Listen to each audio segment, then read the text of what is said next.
according to all synergistic groups of Christians who are not Monergists, who are not, for example, Reformed or Calvinistic, and even some conservative Lutherans also believe in a monergistic work of God in salvation, but all synergists are pretty much in agreement of the idea that if we exercise saving faith in the gospel concerning the Christ, that faith came from us.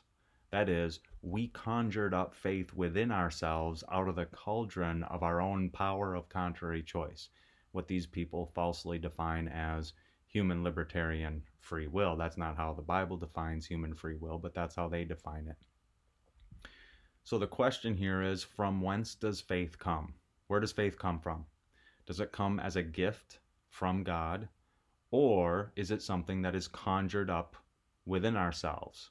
And these two gentlemen, this is Dr. Braxton Hunter and Dr. Jonathan Pritchett, are going to have to say that faith is something we conjure up out of the cauldron of our own human libertarian free will. And Dr. Hunter is going to do this by way of analogy, And he's going to make the analogy of a check being written to me, and I just have to endorse the back, essentially. So let's listen to what Dr. Hunter has to say here, and I might have to back it up just a little bit, so bear with. Nobody says that. And don't take. Okay. If I am going to, and don't take. No, I'm not even going to add a bunch of details to this analogy, because then you'll say it's not a correct analogy.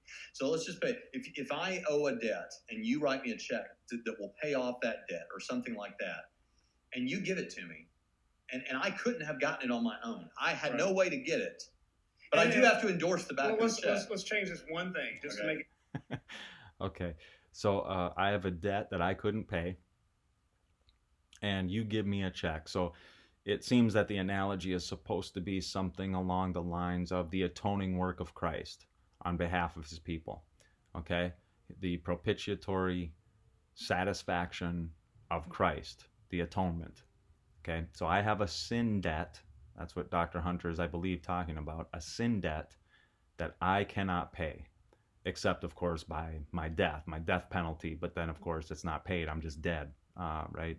The wages of sin is death penalty. But Jesus, being the atonement, the sacrifice in place of his people, seems to be this check, or God writing us a check and then giving it to us. But here's the thing. Dr. Hunter says, but I have to endorse the check.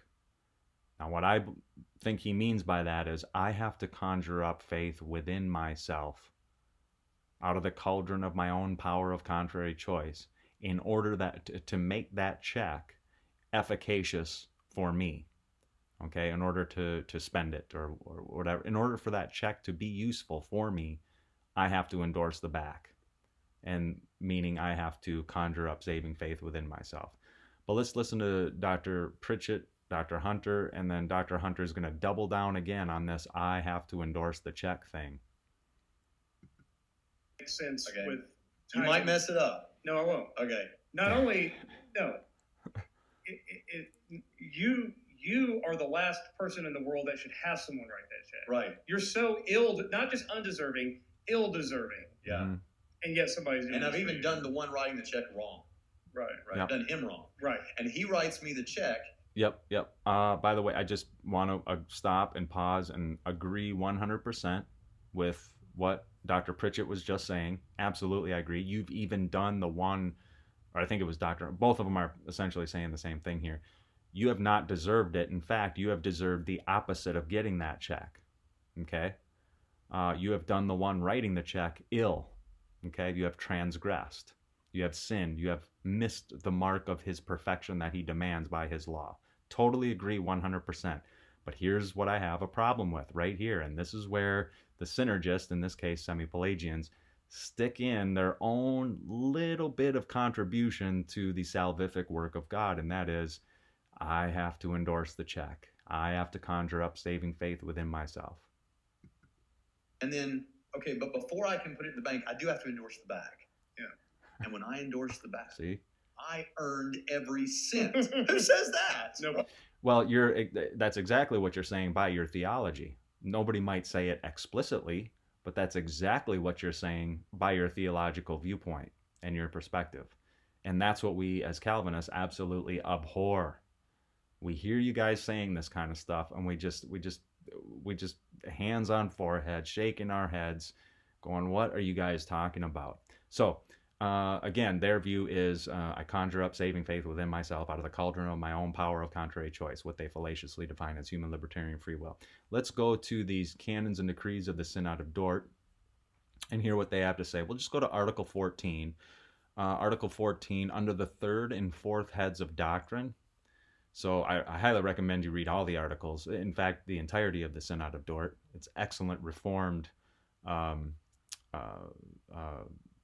canon or synod. The conclusions of the Synod of Dort. This is what they came up with. It's excellent. It's an excellent type of confession of faith, really.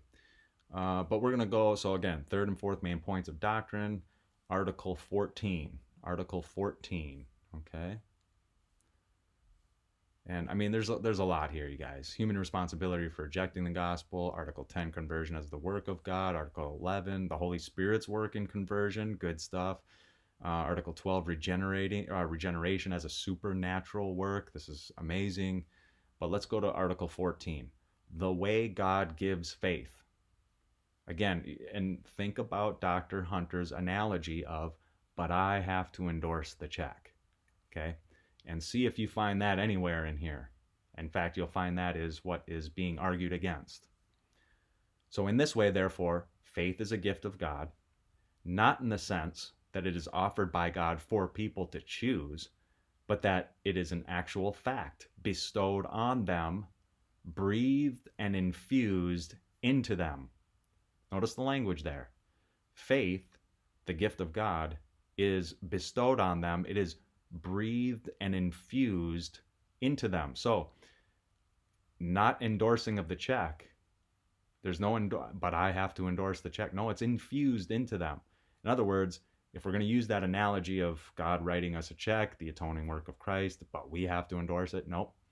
God writes us a check and he endorses it for us and puts it in the bank account for us. Oh, but then you might say, well, I have to withdraw it. Well, then God's a tooth fairy, and he takes all that money and shoves it under your pillow. You don't even have to go to the bank. Okay? He infuses it. Faith is a gift of God, and he breathes and infuses it into his elect.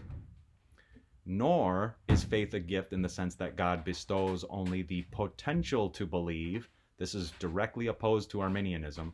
And their doctrine of prevenient grace. So it is not only that God bestows the potential to believe, but then awaits assent, the act of believing. And by the way, notice how they view faith here. Faith is assent.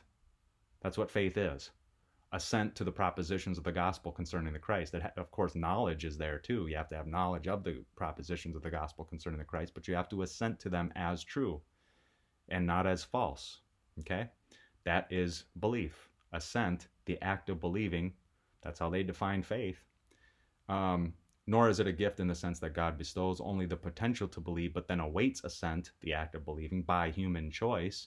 It's not out of the power of your contrary choice. Rather, faith is a gift in the sense that God, who works both willing and acting, and indeed works all things in all people and produces in them both the will to believe and the belief itself. God produces in them the belief in self. He infuses faith into his people. So far from I have to endorse the check, I have to conjure up saving faith within myself, far from that is the Reformed view, the biblical view, I would add, that God, by his grace alone, infuses faith into his elect. So I hope this is helpful. Post your comments down below. Let me know what you're thinking about all that. We'll talk to you soon. Soli Deo Gloria.